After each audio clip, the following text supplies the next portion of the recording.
The Cars video game is one of the most loved and appreciated movie video games that is ever released.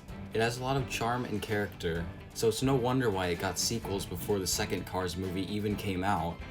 The Cars 2 video game changed up the formula and was more of a kart racer, but it was still appreciated and sold well. As for the final game, it seems like most people agree that Cars 3 Driven to Win is the worst one in the series. But why exactly is that? Today, I'm going to find the mistake that made Cars 3 Driven to Win the most hated Cars game. Let's start off with the game's story, which is pretty straightforward.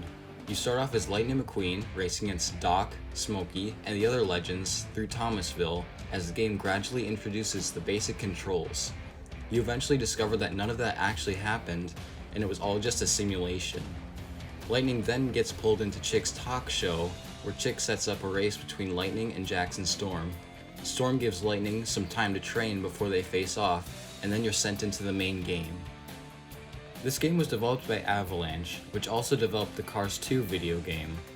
When this game was in its early stages of development, it was planned to be a part of Disney Infinity, but since it wasn't doing so well, they decided to make Cars 3 its own game. Due to some complicated circumstances, Avalanche was on a time crunch to release this game around the same time as the movie. They had roughly 6 months to fully finish the game, and with that in mind, let's look at some of the things that could have been better in this game. One of the main complaints about this game is that all the voice actors from the movie were replaced. One of the reasons for this could have been the video game voice actor strike that lasted from October of 2016 to November of 2017.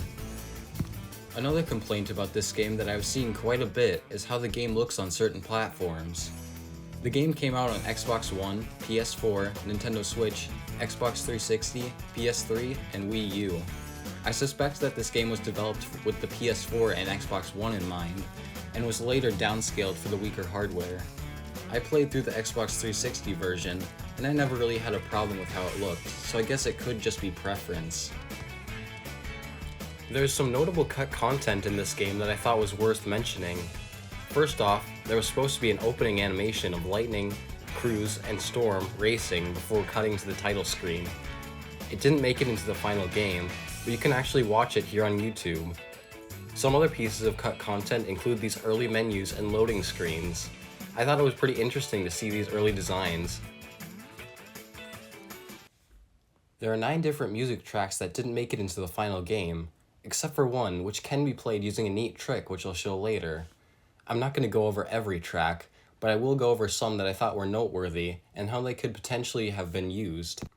Let's start off with track 24, which is actually a fully remade version of the Radiator Springs Hunter music from the Cars 2 video game. I think this track could have been intended for one of the Radiator Springs courses in the game. I feel like this music would have been really fitting for it too, but unfortunately it got scrapped. Another track I thought was worth mentioning was track 53, which really feels like it would be fitting for a Thunder Hollow race. I think that this music could have been intended for the battle race against Miss Fritter, and I think it would have worked really well. Again, it's unfortunate that this music never made it. It could have enhanced the game and gave it some more character, which many believe it lacked. The final music track I want to talk about is track 60, and it's a really interesting one because you can actually get this music to play in the final game. All you have to do is go to the Italy Grand Tour track on any event type, then make your way to the final lap, and then wait. After the music loops twice, you should hear the unused music start to play.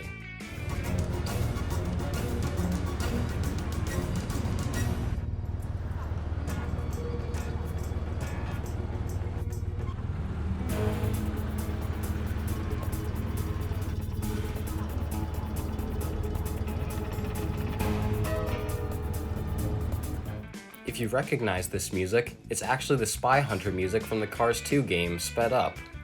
I think it's pretty cool that you can do this trick, and it's possible in any version of the game, so if you want to try it for yourself, go for it. One complaint about this game is the lack of characters on the roster. The game has 23 characters to choose from, which was a little disappointing considering that there was 25 characters in the Cars 2 game. There are even clone characters like Mater the Greater and Fabulous Lightning McQueen. There are characters in the game that can't be selected, like Doc Hudson from the intro and Bill from the Master event with Miss Fritter. I understand why Doc was left out, but Bill could have easily been added to the roster. I'm not sure why they didn't include him. They had him fully modeled and everything, so it honestly seems like a missed opportunity. Now I want to talk about what the biggest mistake in this game is, and how it could have been easily avoided. In this game, once you select a race mode, you complete a race, and then move on to the next race, and then it just continues to do races until you unlock something new. The same can be said for the other race modes, and I feel like this is how the game gets repetitive, and why so many people think this one is the worst. There could have been an easy solution that the Cars 2 game had already done years prior. The Cars 2 game had levels. Each had a selection of different types of races and missions. This really kept things fresh and would keep you guessing what would come next. I feel like this is what the Cars 3 game desperately needed, and would have given the game a little bit more to look forward to. It's unfortunate that something like this was never added, and I feel like it would have been a simple thing to do that could have made a world of difference. In the end, I think that Cars 3 Driven to Win is still a solid game, even if many people dislike it. I think that the developers did what they could within a limited time to make the game something enjoyable.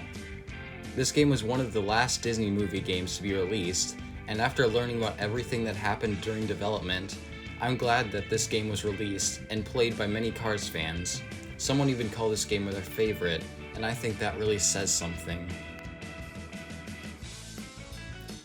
I hope you enjoyed this game review video. If you did, you should check out this other review I did on the Cars 2 DS game. It's pretty good and I think you'll enjoy it. If you have any thoughts about this game, feel free to leave a comment. I'll see you in the next video. Goodbye.